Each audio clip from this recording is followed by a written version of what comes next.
Selamat datang di channel saya Serangga Gatal.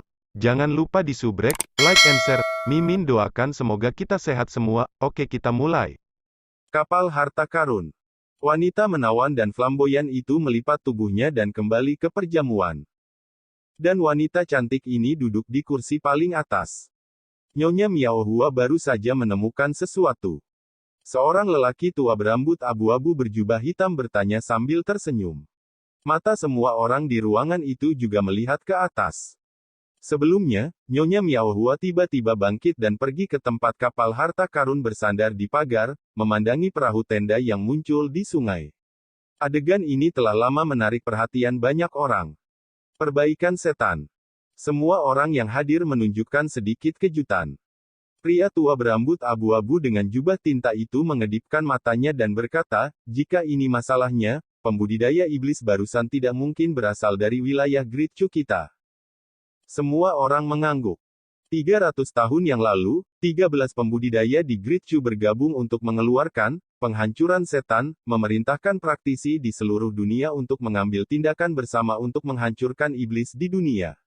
Setelah hampir 10 tahun bekerja keras, hampir memusnahkan semua pembudidaya iblis di wilayah Great Chu. Sampai hari ini, monster di dunia ini telah lama menghilang. Sejauh yang saya tahu, Nyonya Miao Hua paling membenci pembudidaya iblis. Karena dia baru saja menemukan jejak pihak lain, mengapa tidak mempertahankan pembudidaya iblis itu? Seorang pria parubaya kurus dengan jubah giok bertanya. Nyonya Miao Hua mengerutkan bibirnya dan tersenyum, dan berkata, di Chu tua, budidaya iblis merajalela, menyebabkan kerusakan pada dunia, dan ada pemandangan kabut asap dan racun di mana-mana, jadi ada operasi untuk menghancurkan iblis 300 bertahun-tahun lalu. Sekarang, di wilayah Great Chu, pembudidaya iblis berada di ambang kepunahan. Bahkan jika saya membenci pembudidaya iblis, saya tidak akan membunuh mereka tanpa alasan. Setelah jeda, dia melihat seorang pria berjubah Tao yang duduk di kursi tidak jauh, dan berkata sambil tersenyum, terlebih lagi, masih ada Taoist Ling dari daki malam ini. Merusak pemandangan. Jika Sui dan Yuan Heng ada di sini, mereka pasti dapat melihat bahwa pria berjubah ini adalah Ling Yunhe. Duduk di samping sungai Ling Yun adalah gadis Qingya. Qingya tidak bisa menahan rasa penasarannya dan berkata, senior ini, mengapa kamu membenci pembudidaya iblis? Nyonya Miao Hua berkata sambil tersenyum, kamu hanya perlu mengingat satu kalimat, kamu bukan rasku, hatimu akan berbeda. Qingya menggelengkan kepalanya dan berkata, segala sesuatu di dunia memiliki roh, apakah itu pembudidaya iblis, pembudidaya hantu, atau pembudidaya manusia kita, mereka semua adalah pencari di jalan, hanya ada benar dan salah, baik dan jahat. Dan tidak ada perbedaan antara tinggi dan rendah. Begitu kata-kata ini keluar, suasana di perjamuan itu cukup membosankan. Dalam hal ini, kata-kata Qingya agak kasar. Nyonya Miao Hua sedikit mengernyit. Ling Yunhe berkata sambil tersenyum, ini pertama kalinya saya melakukan perjalanan menuruni gunung. Saya tidak mengerti dunia. Jika saya menyinggung Anda, saya harap Anda tidak peduli. Nyonya Miao Hua tersenyum manis dan berkata, bagaimana ini bisa tersinggung? Saat aku mengatakan ini, bel tiba-tiba berbunyi.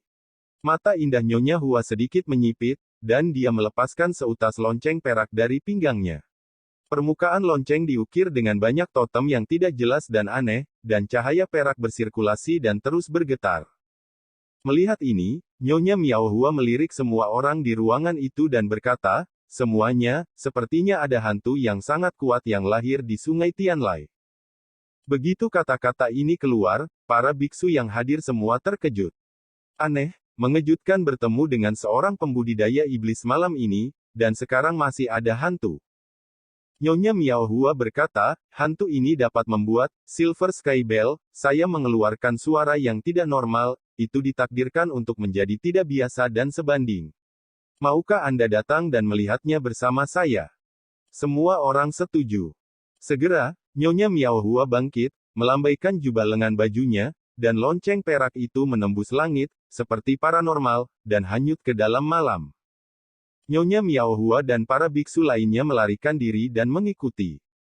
Sungai Lingyun dan Qingya juga ada di antara mereka. Tuan, apakah para biksu di dunia ini suka membunuh setan dan hantu? King Ya bertanya.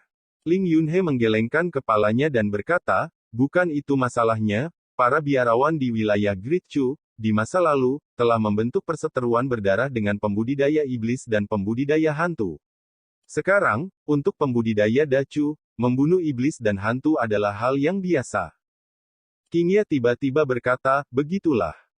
Malam itu gelap dan awan hitam bergulir berkumpul. Puncak gunung yang berdekatan dengan sungai Tianlan. Su Yi meletakkan tangannya di punggungnya, melihat awan bencana yang terus-menerus berkumpul di langit, dan berkata, ini adalah bencana milikmu. Menjadi reparasi hantu yang nyata. Di kapal Wu Peng sebelumnya, setelah merasakan perubahan dari labu yang membangkitkan jiwa, Su Yi menyadari bahwa ketika King Wan sedang berkultivasi, dia merasakan sesuatu di dalam hatinya dan merasakan bahwa malapetaka terhadapnya akan datang. Su Yi tiba-tiba menyadari bahwa sudah waktunya bagi King Wan untuk berubah dan menerobos dari tubuh iblis. Bencana yang akan datang adalah bencana transformasinya ke dalam tubuh spiritualnya dan memulai jalur kultivasi Yuan Dao. Jadi, Su Yi segera bertindak dan membawa King Wan ke puncak gunung ini untuk bersiap menghadapi malapetaka. Xian Shi, Waner tidak takut melampaui bencana, tetapi khawatir jika melampaui bencana gagal, di masa depan. Aku tidak akan bisa menemanimu lagi. King Wan membuka mulutnya dengan takut-takut, suaranya lembut dan lembut. Denganku, bagaimana bisa sesuatu terjadi padamu? Su Yi menyeringai, jika kamu fokus untuk selamat dari bencana, apapun yang terjadi, kamu tidak perlu memperhatikan. Ini hanya transformasi kecil dari bencana, dengan latar belakang King Wan, dapat dengan mudah diselesaikan. Perhatikan bahwa tubuh roh King Wan sangat murni dan langka. Apakah Anda akan diliputi oleh bencana? Iya. King Wan mengangguk dengan penuh semangat. Su Yi diam-diam mundur. Tuan, selamat datang oleh Nona King Wan. Bencana perusakan ini lebih mengerikan daripada yang saya temui di awal.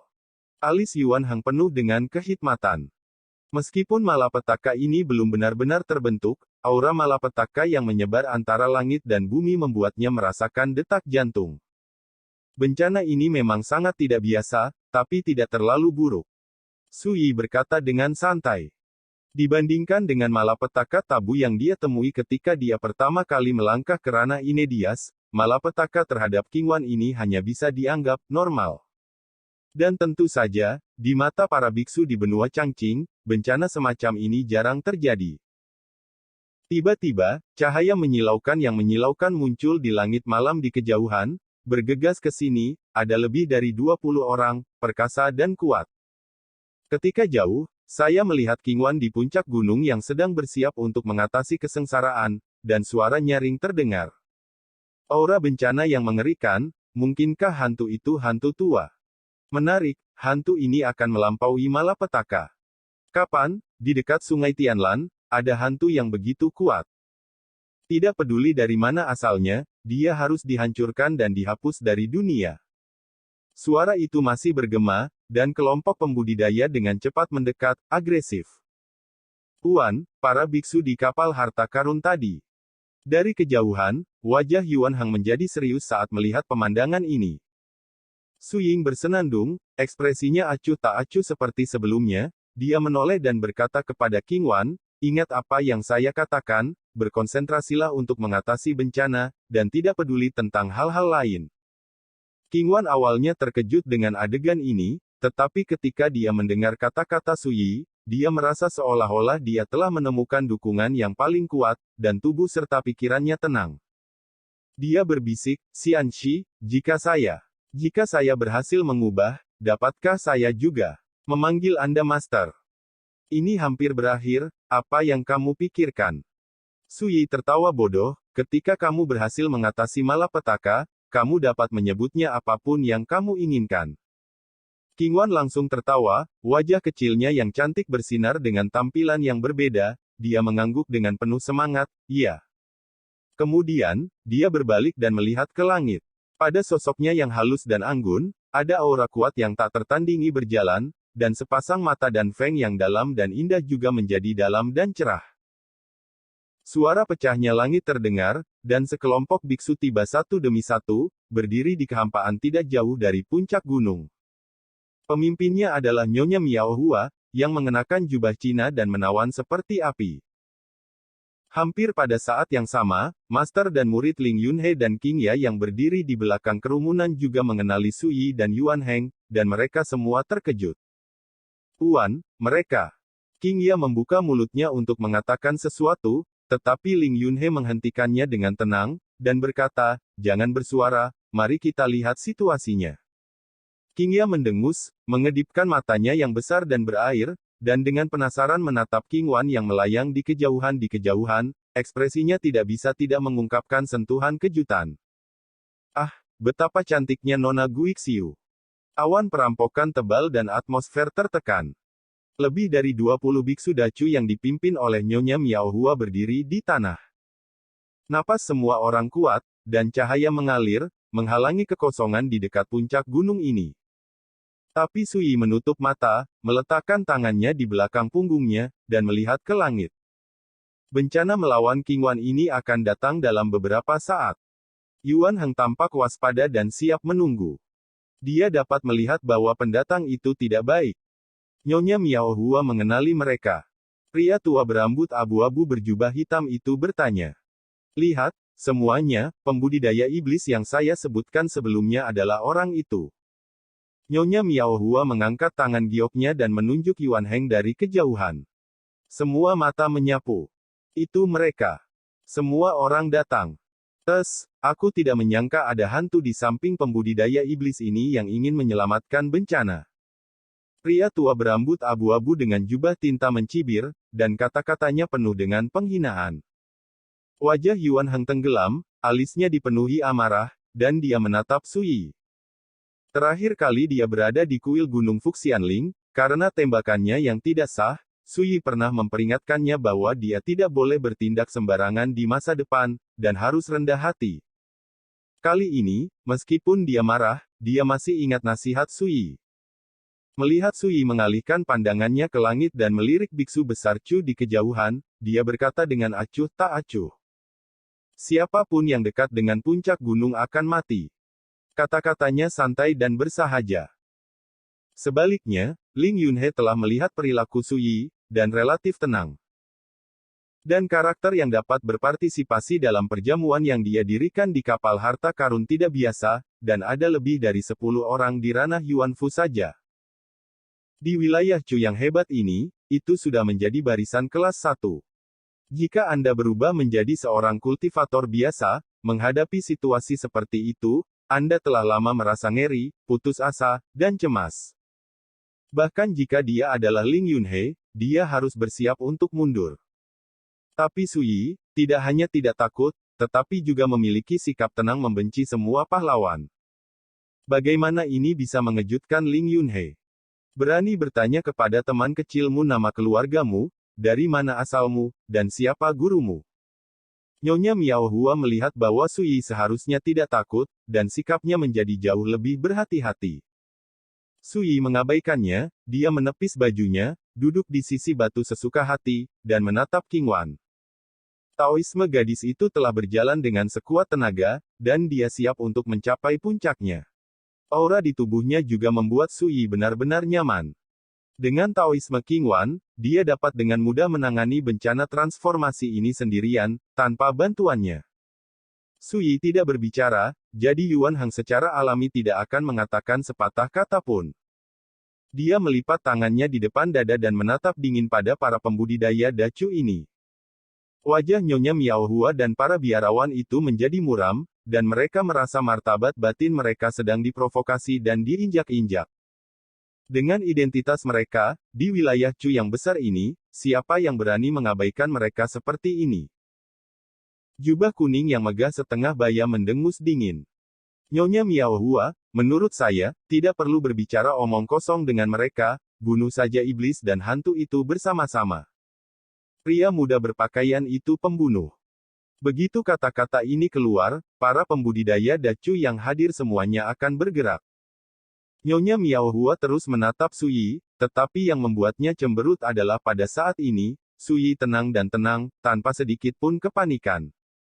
Pada saat ini, Ling Yunhe batuk kering dan berkata dengan suara yang dalam, "Semuanya, bisakah kamu mendengarkan Ling?" Sontak semua mata tertuju padanya. "Apakah kamu punya saran?" Nyonya Miao Hua bertanya dengan lembut. Ling Yun River Road, beberapa hari yang lalu, di Fuxian Ridge di Daliang, Ling memiliki hubungan dengan teman kecil itu, dan dia yakin bahwa pihak lain bukanlah orang jahat.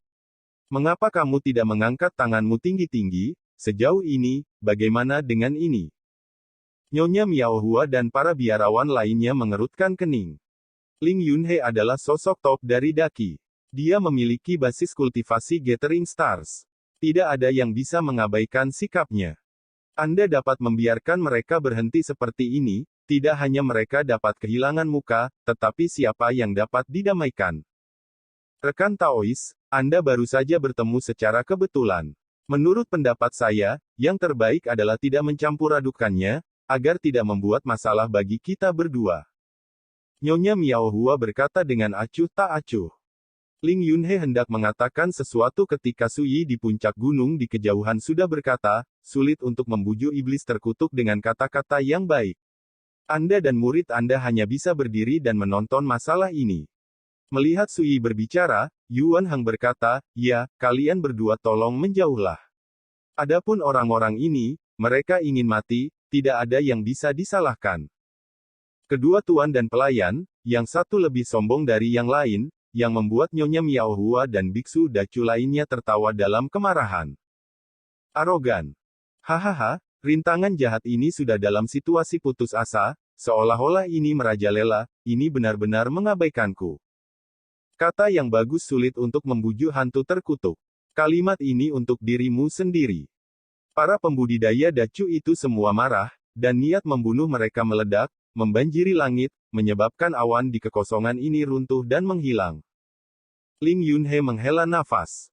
Dalam situasi seperti itu, bagaimana mungkin ada kesempatan baginya untuk campur tangan? Biarkan aku mencoba, seberapa mampu si kecil yang kurang ajar ini. Pria parubaya yang bermartabat dengan jubah kuning berkata dengan dingin. Berbicara, dia melangkah ke udara dan mendekati puncak gunung di kejauhan. Cermin Richen. Pedang anti-spiritual Motian, yang dia latih sangat terkenal di Dacu. Di bawah tatapan semua mata, Rui Chenjing memegang pisau panjang Qian sepanjang 4 kaki, dan dengan cepat mencapai kehampaan yang berjarak 10 meter dari puncak gunung. Pada saat ini, Suyi sedang duduk di atas batu dan tidak bereaksi. Melihat ini, Rui Chenjing mau tidak mau mendengus dingin, "Ni barrier, jika kamu tidak bergerak lagi, aku bisa berjalan di tanah pada jarak 10 meter. Berbicara, saat dia melangkah keluar, dia mengayunkan pisau panjang Qian di tangannya. Bilah Qian yang mempesona muncul, menerangi langit malam, lurus seperti naga biru yang menyapu langit, dengan tepi yang agung dan tak terukur, ia menebas ke arah Suyi. Sangat cepat. Suyi tidak mengangkat kelopak matanya, dia bahkan tidak melihat, dia hanya menunjukkannya. Ledakan. Pedang Qi berwarna jernih keluar dari jari-jari Suyi, menghancurkan Qi pedang berwarna biru yang mempesona dengan momentum menghancurkan orang mati, dan suara pecahnya seperti petasan, mengaduk kehampaan. Setelah itu, energi pedang tetap tidak berkurang, dan sebelum Rui Chenjing bisa bereaksi, dia bergegas di depannya. Pada pupil Rui Chenjing tiba-tiba menyusut, semua rambut di tubuhnya berdiri, seluruh tubuhnya meraung tidak seperti sebelumnya, dan dia berubah menjadi ekstrim, dan dia tiba-tiba mengangkat pisau panjang Qian di tangannya. Jangan menunggu dia mengayunkan pisau dan memotong. Qi menghancurkan instrumen pertahanan dan pelindung tubuhnya, dan kemudian menusuk kepalanya. Tengkoraknya meledak, mengeluarkan genangan darah merah dan panas. Pendekar pedang terkenal di Dacu ini dipenggal oleh Suyi. Ketika dia akan mati, pisau panjang Qian yang baru saja dia angkat di tangannya tidak dapat memotongnya tepat waktu. Pada akhirnya, dia bahkan mengambil pisau dan jatuh ke sungai Tianlan yang perkasa dari kehampaan. Penonton terdiam. Ekspresi para pembudidaya Dacu itu berubah, dan mereka semua menyapu ke arah Suyi dengan mata dingin dan ketakutan. Meskipun Rui Chenjing hanya orang biasa di antara mereka, itu jauh lebih rendah daripada para biksu di alam Yuanfu, dan itu tidak dapat dibandingkan dengan Nyonya Miao Hua. Tetapi mereka yang dapat membunuh Rui Chenjing dengan satu jari setidaknya harus memiliki kultivasi ranah Yuanfu. Namun, seorang remaja seperti Su Yi, yang berada di ranah Inedia, dapat melakukan ini dengan mudah, siapa yang tidak terkejut. Mata Ling Yunhe bersinar terang, dan dia membisikkan transmisi suara, mungkin, tuan dan murid kita benar-benar bisa menjadi penonton, perhatikan baik-baik pemandangan yang hidup ini.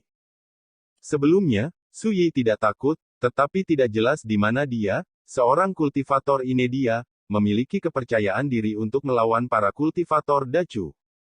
Sekarang, Ling Yunhe samar-samar mengerti, dan bahkan sedikit penasaran, kartu seperti apa yang akan ditunjukkan Su Yi di lain waktu. Ling Yunhe tidak perlu mengingatkannya, sepasang mata besar King Ya yang berair tidak berkedip, menahan napas, seolah-olah dia takut kehilangan detail apapun.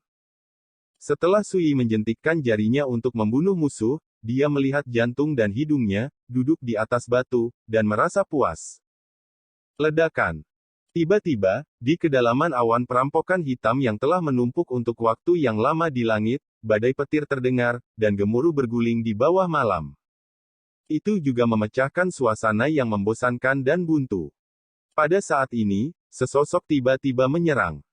Ini adalah lelaki tua berjubah abu-abu, dengan sosok kurus dan mata tegas. Besi Mordo.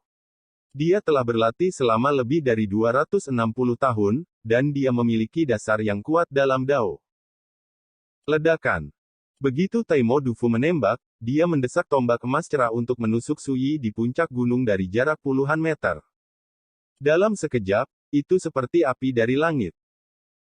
Mata Ling Yunhe tertuju pada Su Yi, menghadapi seorang kultivator di dinasti Yuan, bagaimana dia akan menyelesaikannya.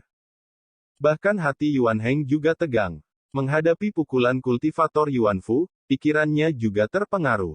Merasa sangat tertekan, dia menatap Su Yi tanpa sadar. Sekian dulu update-annya, tunggu lanjutannya di channel saya Serangga Gatal, di subscribe ya guys. Terima kasih.